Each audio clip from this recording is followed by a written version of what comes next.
안녕하세요. 저는 서울시립 광진도서관에서 청소부로 일하는 김순자입니다. 올해 75이 되었지만 아직도 매일 아침 4시면 어김없이 일어나 도서관으로 향합니다. 도서관 정문에서 조금 떨어진 골목길, 끝자락에 자리 잡은 제 단칸방에서 도서관까지는 걸어서 15분 거리입니다. 새벽 공기를 가르며 걷는 이 시간이 저는 참 좋습니다. 7시가 되면 도서관은 완전히 깨어납니다. 직원들이 삼삼오오 모여 아침 회의를 하는 동안 저는 조용히 구석에서 청소 도구들을 정리합니다. 가끔 회의에서 새로 들어올 책 목록이 언급될 때면 절로 귀가 쫑긋해지지만 티를 내지는 않습니다. 청소부 할머니가 너무 관심을 보이면 이상하게 생각할 테니까요. 오전에는 주로 자료실 청소를 합니다. 책장 사이사이를 돌아다니며 먼지를 털다 보면 문득문득 예전 생각이 납니다. 서가에 꽂힌 책들 중에는 제가 젊었을 적 밤새워 읽었던 책들도 많습니다. 특히 한국 문학 관련 서가 앞에서는 발걸음이 자주 멈춰지곤 합니다. 청소하는 척하면서 책등을 쓰다듬고 몰래 페이지를 넘겨보는 것이 제 작은 즐거움입니다. 점심시간이 되면 저는 조용한 구석자리에 앉아 도시락을 먹습니다. 도시락은 늘 간단합니다. 밥과 김치, 콩나물 무침이면 충분합니다. 중요한 건 도시락이 아니라 이 시간에 몰래 읽는 책이니까요. 요즘은 새로 들어온 현대시선집을 조금씩 읽고 있습니다.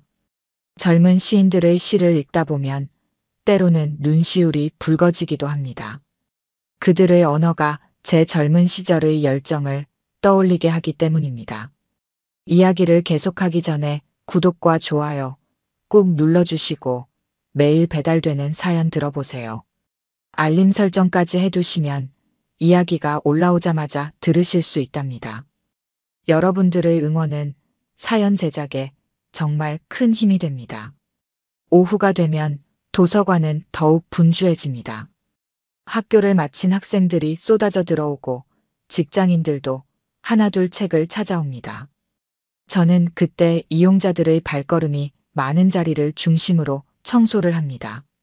책을 찾지 못해 헤매는 사람이 보이면 청소하는 척하면서 살짝 도움을 주기도 합니다. 혹시 찾으시는 책이 있으신가요? 저기 3번째 책장 위쪽에 있는 것 같던데. 하고 말이죠. 특히 문학 전공 학생들이 자료를 찾으러 오면 제 마음이 설렙니다. 저도 모르게 그들의 대화에 귀를 기울이게 됩니다. 며칠 전에는 한 학생이 해방기 문학 자료를 찾다가 애를 먹고 있었습니다. 청소하면서 우연히 그 광경을 보았는데 제가 알고 있는 중요한 자료가 떠올랐습니다. 하지만 청소부 할머니가 갑자기 나서서 조언하기가 망설여졌죠. 대신 청소하는 척하면서 그 책이 있는 서가 근처를 맴돌았고 결국 그 학생이 책을 발견할 수 있도록 도왔습니다. 저녁이 되면 도서관은 또 다른 모습을 보여줍니다. 형광등 불빛 아래 책을 읽는 사람들의 뒷모습이 참 인상적입니다. 저는 그때 마지막 청소를 하면서 문득문득 멈춰서서 그들을 바라봅니다. 책과 함께하는 시간은 누구에게나 특별한 순간이 되니까요. 청소부로 일하면서 매일 이런 순간들을 목격하는 것이 제게는 큰 행복입니다. 퇴근 시간이 되어 도서관을 나설 때면 저는 항상 뒤돌아봅니다. 불이 하나둘 꺼져가는 도서관을 보며 내일 또 이곳에서 새로운 하루를 시작할 수 있다는 생각에 미소 짓게 됩니다. 집으로 가는 길에는 주로 오늘 도서관에서 보았던 책들을 떠올립니다. 가끔은 예전에 제가 강의하던 때가 생각나기도 하고 제자들과 밤새워 문학을 토론하던 순간들이 떠오르기도 합니다. 이렇게 도서관에서 보내는 하루하루가 제게는 더할 나위 없이 소중합니다. 비록 청소부로 일하고 있지만 이곳에서 저는 제 진정한 모습을 잃지 않을 수 있습니다. 책들과 함께하는 시간, 그리고 책을 찾는 사람들과 함께하는 순간들이 제게는 무엇과도 바꿀 수 없는 보물입니다. 이런 평화로운 날들이 계속되리라 생각했습니다. 하지만 그것도 잠시 도서관에 큰 변화의 바람이 불어닥치고 있었습니다. 새로운 관장이 부임한다는 소식이 전해진 것입니다. 이야기를 계속하기 전에 구독과 좋아요 꾹 눌러주시고 매일 배달되는 사연 들어보세요. 알림 설정까지 해두시면 이야기가 올라오자마자 들으실 수 있답니다. 여러분들의 응원은 사연 제작에 정말 큰 힘이 됩니다. 도서관 문을 열고 들어서면 가장 먼저 하는 일이 창문을 여는 것입니다. 밤새 잠들어 있던 책들이 신선한 공기를 맡아야 하거든요. 창문을 열 때마다 책들이 깊은 숨을 내쉬는 것 같아 미소가 지어집니다. 먼지 털기 전에 창문을 여는 것은 제가 스스로 정한 규칙입니다. 도서관이 주는 월급은 적지만 이렇게 아침마다 수만 권의 책과 단둘이 있는 시간은 그 어떤 것으로도 바꿀 수 없는 제 삶의 특권입니다. 청소는 늘 3층 문학실에서 시작합니다. 시집과 소설책이 가득한 이곳이 제일 좋아서입니다. 걸레질을 하다 보면 책꽂이 사이로 스며드는 아침 햇살이 먼지를 반짝이게 만듭니다. 그럴 때면 저도 모르게 시조 한 수가 읊어집니다. 가노라 삼각사나 다시 보자. 한강수야. 고국산천을 떠나고자 하랴마는 시절이 하 수상하여 올동말동 하노라. 청소를 하면서 시를 읊는 할머니라고 놀랍게 생각하실지 모르겠네요. 하지만 저에게는 이렇게 책과 함께하는 시간이 가장 행복한 순간입니다. 1시간쯤 청소를 하고 나면 이른 아침부터 도서관을 찾는 학생들이 하나둘 들어옵니다. 대부분 입시 공부를 하는 고등학생들이에요. 도서관이 열리기 전부터 기다리는 아이들을 보면 저절로 마음이 짠해집니다. 그 중에서도 특히 신경 쓰이는 건 구석자리에 늘 앉는 여학생입니다. 까만 교복 차림의 그 아이는 항상 혼자 앉아 공부를 하는데 가끔 책장 너머로 훔쳐보면 책상에 엎드려 잠이 들어 있곤 합니다. 어느 날은 그 아이가 피곤한 기색으로 졸고 있는 걸 보고 제가 몰래 김밥 한 줄을 책상 위에 놓아두었습니다. 깜빡 잠이 든 사이에 누군가 놓고 간 것처럼요. 그리고 청소를 계속하면서 아이의 반응을 지켜보았습니다. 잠에서 깬 아이는 김밥을 보고 잠시 놀란 듯 했지만 배가 고팠는지 맛있게 먹더군요. 그 모습을 보며 저는 책장 뒤에서 몰래 미소를 지었습니다. 청소를 하다 보면 손상된 책들을 종종 발견하게 됩니다. 표지가 떨어져 나가거나 페이지가 찢어진 책들이 꽤 있지요. 그럴 때면 제가 가지고 다니는 작은 도구함에서 풀과 테이프를 꺼내 조심스레 보수를 합니다. 도서관 사서 선생님들은 제가 이런 일을 하는 줄 모르실 겁니다.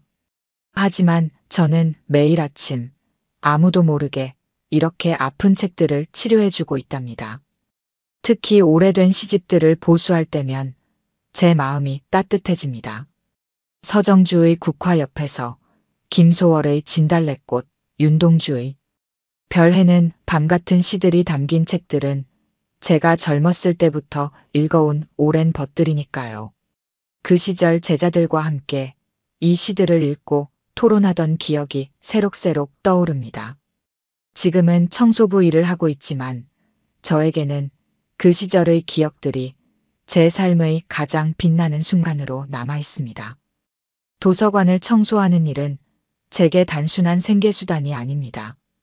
오히려 이곳에서 일하게 된 것은 제 인생에서 가장 큰 축복이라고 생각합니다. 비록 지금은 걸레를 들고 있지만 제 마음속에는 여전히 문학에 대한 사랑이 가득합니다. 책장 사이를 오가며 먼지를 털어내는 동안에도 저는 이 도서관에 가득한 지식과 지혜를 마음껏 누리고 있는 것입니다. 6시가 되면 도서관의 다른 직원들이 출근하기 시작합니다. 저는 그때쯤이면 청소를 거의 마치고 제 작은 공간인 청소도구함이 있는 창고로 돌아갑니다. 그곳에서 잠시 앉아 차를 마시며 하루를 시작하는 도서관의 모습을 바라봅니다. 형광등이 하나둘 켜지고 컴퓨터가 부팅되는 소리가 들리고 사서 선생님들의 발걸음 소리가 점점 가까워지는 이 시간이 참 좋습니다. 새로운 관장이 부임하던 날 도서관은 어쩐지 차가운 공기가 감돌았습니다. 평소보다 일찍 출근한 직원들이 긴장된 표정으로 현관을 지키고 있었고 청소도 평소보다 꼼꼼하게 하라는 지시가 내려왔습니다. 저는 묵묵히 평소처럼 청소를 하면서도 가슴 한켠이 무거워지는 것을 느꼈습니다. 아침 9시 정각, 정장 차림의 젊은 여성이 도서관으로 들어섰습니다. 30 중반으로 보이는 그녀는 날카로운 눈매와 단정한 차림새가 인상적이었습니다. 신임 관장 정유진 씨였습니다. 그녀는 도서관을 한 바퀴 둘러보더니 곧바로 직원 전체 회의를 소집했습니다. 청소부인 저는 회의에 참석하지 않았지만 자료실 청소를 하면서 회의실에서 새어나오는 이야기들을 어렴풋이 들을 수 있었습니다. 우리 도서관은 변화가 필요합니다. 디지털 시대에 걸맞은 혁신적인 공간으로 탈바꿈해야 합니다. 관장의 목소리에는 확신이 가득했습니다. 종이책 중심의 낡은 시스템으로는 미래 세대의 요구를 충족시킬 수 없습니다. 전자도서관으로의 전환은 선택이 아닌 필수입니다. 그날 이후로 도서관의 분위기는 완전히 달라졌습니다. 매일 아침 열어주던 창문들은 공조 시스템 가동을 이유로 굳게 닫혔고 책장 사이로 스며들던 따스한 햇살 대신 차가운 형광등 불빛만이 가득해졌습니다. 한쪽 벽면에는 스마트 도서관 프로젝트 현수막이 걸렸고 곳곳에 태블릿 PC가 설치되기 시작했습니다. 가장 큰 변화는 장서 처분 계획이었습니다. 전자책으로 전환이 가능한 도서들은 모두 폐기하고 그 자리에 디지털 열람 공간을 만든다는 것이었습니다. 특히 관리가 어렵다는 이유로 오래된 책들이 우선 처분 대상이 되었습니다. 제가 그동안 정성껏 보수해온 책들이 하나둘 폐기 목록에 올라가기 시작했습니다. 어느 날 아침, 저는 평소처럼 문학실 청소를 하고 있었습니다. 그때 관장님이 2명의 직원과 함께 들어왔습니다. 그들은 책장을 둘러보며 폐기할 도서들을 체크하고 있었습니다. 제 귀에 그들의 대화가 들려왔습니다. 이 시집들도 다 폐기 목록에 넣으세요. 어차피 요즘 누가 종이로 된 시집을 읽나요? 전자책으로 충분합니다. 네, 관장님. 하지만 이 중에는 초판본도 있고 절판된 책들도 많은데 더 이상 도서관을 창고처럼 운영할 순 없어요. 공간 활용도를 높여야 합니다. 저는 걸레질을 하는 척하면서 그들의 대화를 듣고 있었습니다. 서가에 꽂힌 책들이 마치 살려달라고 저에게 속삭이는 것만 같았습니다. 특히 그들이 체크하고 있는 곳에는 제가 평생을 바쳐 연구해온 한국 현대시 전집들이 꽂혀 있었습니다. 1960년대부터 꾸준히 수집된 시집들은 그 자체로 우리 문학의 역사였습니다. 더 견디기 힘들었던 것은 청소 업무 외주화 계획이었습니다. 정 관장은 인건비 절감을 위해 청소와 경비 업무를 외부 업체에 맡기기로 결정했습니다. 그것은 곧 제가 이곳을 떠나야 한다는 의미였습니다. 김순자 여사님, 어느 날 관장이 저를 사무실로 불렀습니다. 죄송하지만 이번 달까지만 일해주시면 감사하겠습니다. 앞으로는 전문 청소업체에서 관리를 맡게 될 거예요. 그 순간 제 심장이 멎는 것만 같았습니다. 하지만 저는 아무 말도 하지 못했습니다. 청소부 할머니가 무슨 말을 할 수 있었겠습니까? 그저 고개를 숙이고 네, 알겠습니다 라는 말만 겨우 했습니다. 사무실을 나오는 길에 우연히 관장의 책상 위에 놓인 제목이 눈에 들어왔습니다. 디지털 시대의 도서관 혁신 전략. 그 아래로 작은 쪽지가 보였습니다. 효율성 극대화, 비용 절감, 현대화. 삐뚤빼뚤한 글씨로 쓰여진 그 단어들이 제 가슴을 찔렀습니다. 퇴근길, 도서관을 몇 번이나 돌아보았습니다. 이제 며칠 후면 이곳을 떠나야 한다는 생각에 눈물이 났습니다. 집으로 돌아와 찻잔을 앞에 두고 오래도록 생각에 잠겼습니다. 그동안 제가 보살펴온 책들은 어떻게 되는 걸까요? 아침마다 제가 열어주던 창문은 누가 열어줄까요? 홀로 공부하는 그 여학생에게는 누가 김밥을 놓아줄까요? 그날 밤 저는 오랜만에 제 서랍 깊숙이 보관해 두었던 낡은 앨범을 꺼냈습니다. 그 속에는 제가 대학에서 마지막으로 강의하던 날 찍은 사진이 있었습니다. 강단에 서서 열정적으로 무언가를 설명하는 제 모습, 그리고 진지한 표정으로 강의를 듣고 있는 학생들의 모습이 담겨 있었습니다. 그리고 그 옆에는 제가 쓴 시집 겨울나무가 있었습니다. 출간된 지 30년이 넘은 낡은 시집이었지만 그 속에는 제 젊은 시절의 꿈과 열정이 고스란히 담겨 있었습니다. 다음 날 아침, 저는 평소보다 더 일찍 도서관으로 향했습니다. 무언가 해야만 한다는 생각이 들었습니다. 하지만 무엇을, 어떻게 해야 할지 막막했습니다. 단지 청소부 할머니의 입장에서 할 수 있는 일이라곤 평소처럼 성실하게 청소를 하는 것뿐이었습니다. 남은 시간은 일주일. 도서관의 변화는 생각보다 빠르게 진행되었습니다. 매일 아침 출근할 때마다 조금씩 달라진 모습에 가슴이 아팠습니다. 평생을 함께 해온 책들이 하나둘 사라져가는 모습을 지켜보는 일은 제게 큰 고통이었습니다. 4층 자료실의 시집과 문학작품들이 가장 먼저 처분 대상이 되었습니다. 관장의 말로는 이용률이 낮다는 이유였습니다. 하지만 제가 보기에 그건 핑계일 뿐이었습니다. 매일 아침 일찍부터 시집을 읽는 노인분들도 계셨고 점심시간이면 문학작품을 읽는 직장인들도 많았습니다. 단지 그들이 대출을 하지 않았을 뿐 도서관에서 조용히 책을 읽는 것을 즐기는 분들이었습니다. 어느 날 아침 저는 충격적인 광경을 목격했습니다. 제가 그토록 아끼던 한국 현대시 전집들이 박스에 담겨 쌓여 있었습니다. 그 중에는 제가 30년 전 학생들과 함께 읽었던 초판본들도 있었습니다. 윤동주의 하늘과 바람과 별과 시부터 서정주의 질맞의 신화까지 한국 현대시의 정수라 할 만한 작품들이었습니다. 청소를 하는 척하며 박스 속 책들을 살펴보았습니다. 그때 한 권의 책이 제 시선을 사로잡았습니다. 바로 제가 29살에 출간했던 첫 시집이었습니다.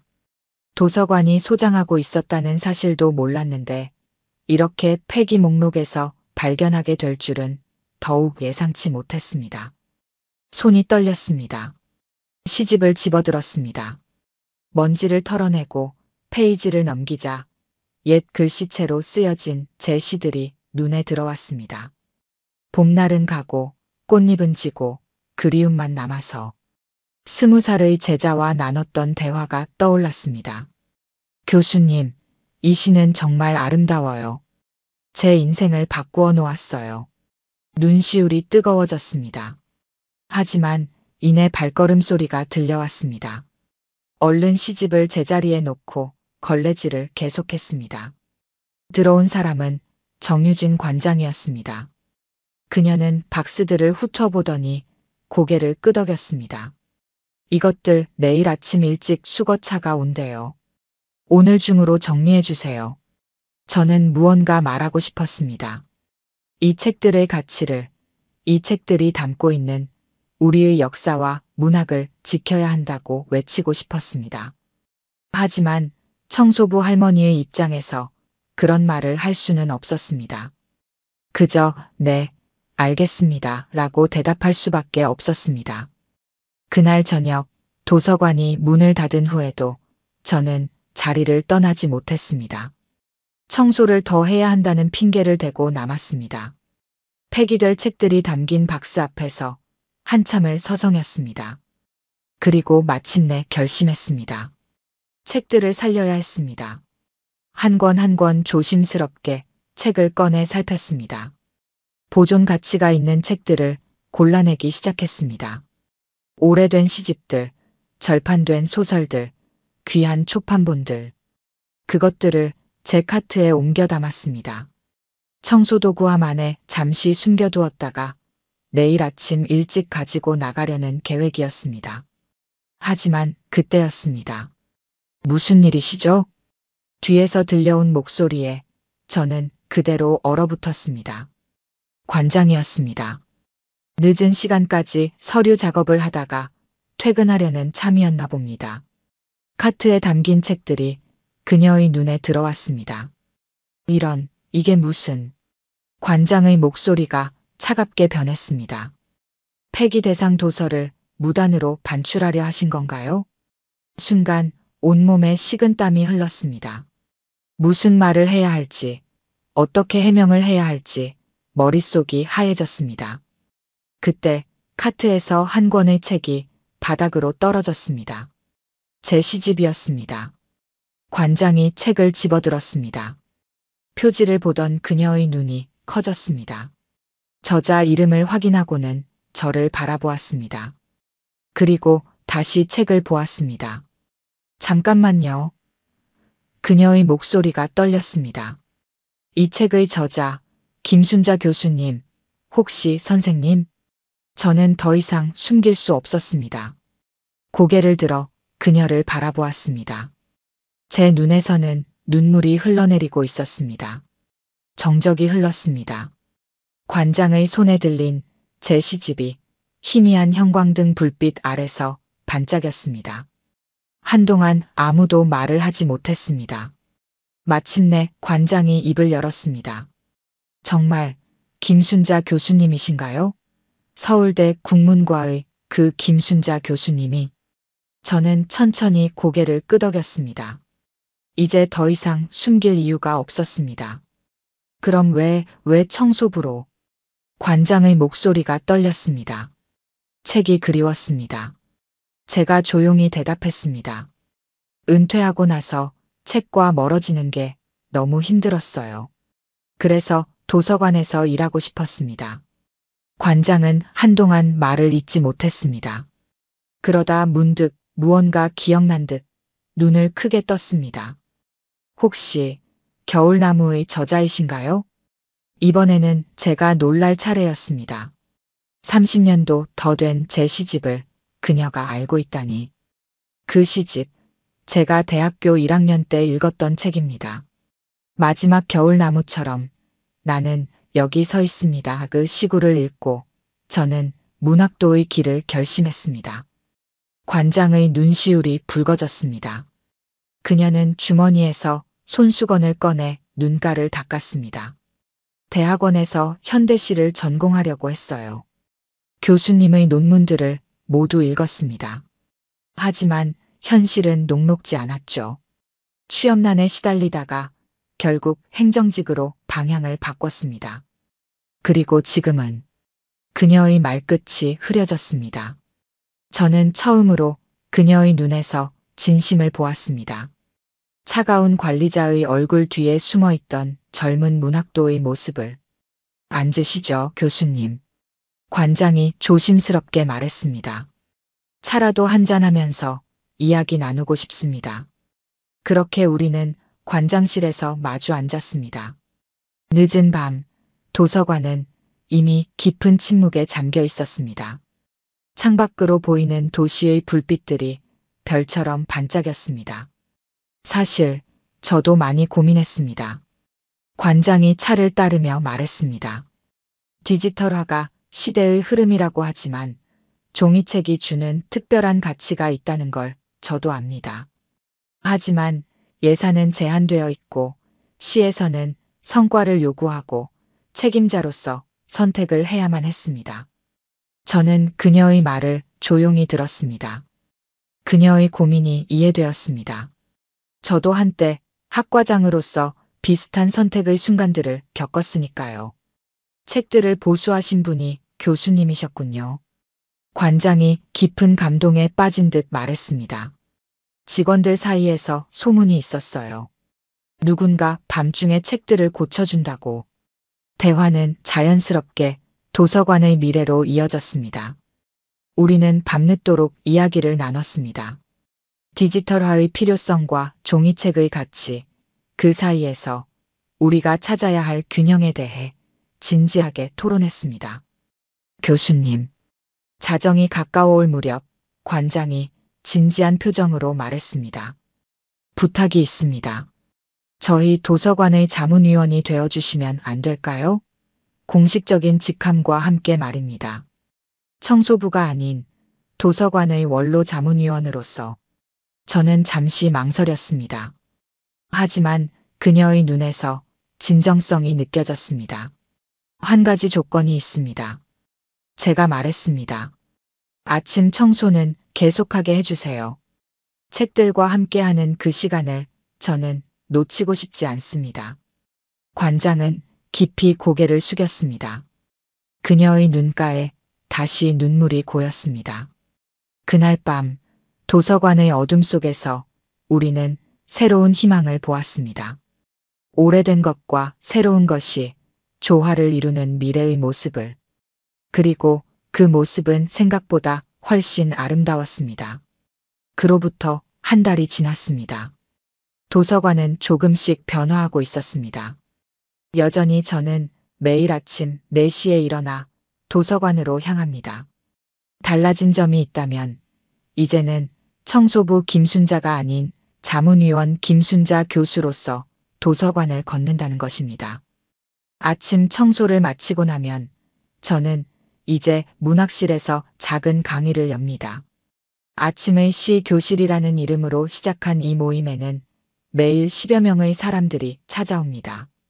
출근길에 잠시 들르는 직장인도 있고 등교 전에 들르는 학생들도 있습니다.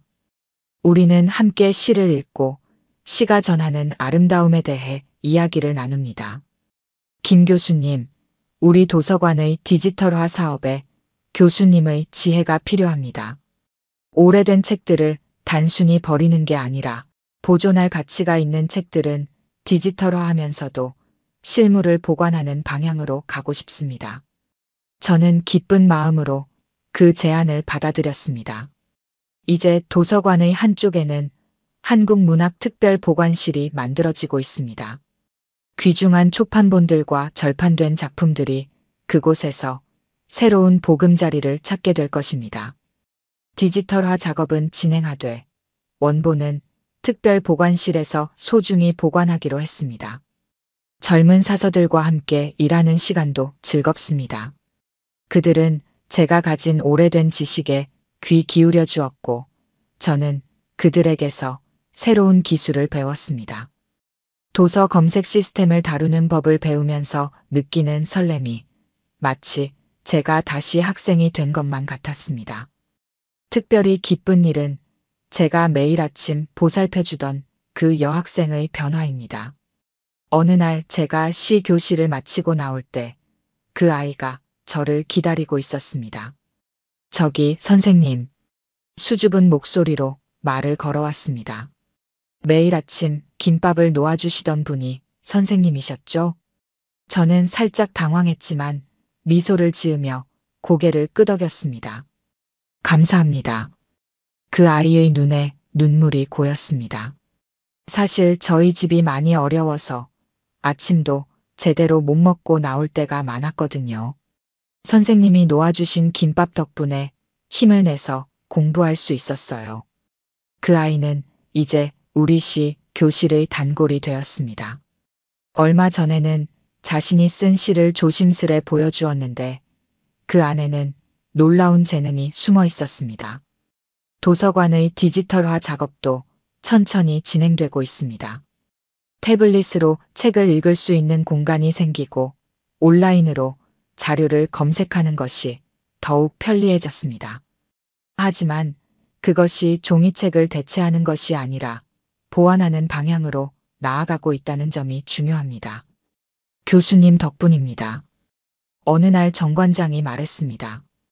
교수님을 통해 깨달았어요. 도서관의 현대화가 꼭 과거와의 단절을 의미하는 건 아니라는 걸요. 새 것과 옛 것이 조화롭게 공존할 수 있다는 것을요. 저는 여전히 매일 아침 책들의 먼지를 털어줍니다. 여전히 창문을 열어 책들이 숨을 쉬게 해주고 책장 사이를 걸으며 시를 은졸입니다. 달라진 것이 있다면 이제는 혼자가 아니라는 점입니다. 가끔은 정관장도 아침 일찍 나와서 저와 함께 책들의 먼지를 털어주곤 합니다. 교수님, 어느 아침 정관장이 물었습니다. 행복하세요? 저는 잠시 창밖을 바라보았습니다. 먼동이 트는 하늘에 마지막 별이 반짝이고 있었습니다. 네. 제가 대답했습니다. 이렇게 책과 함께, 사람들과 함께 있을 수 있어서 행복합니다. 그리고 그것은 진심이었습니다.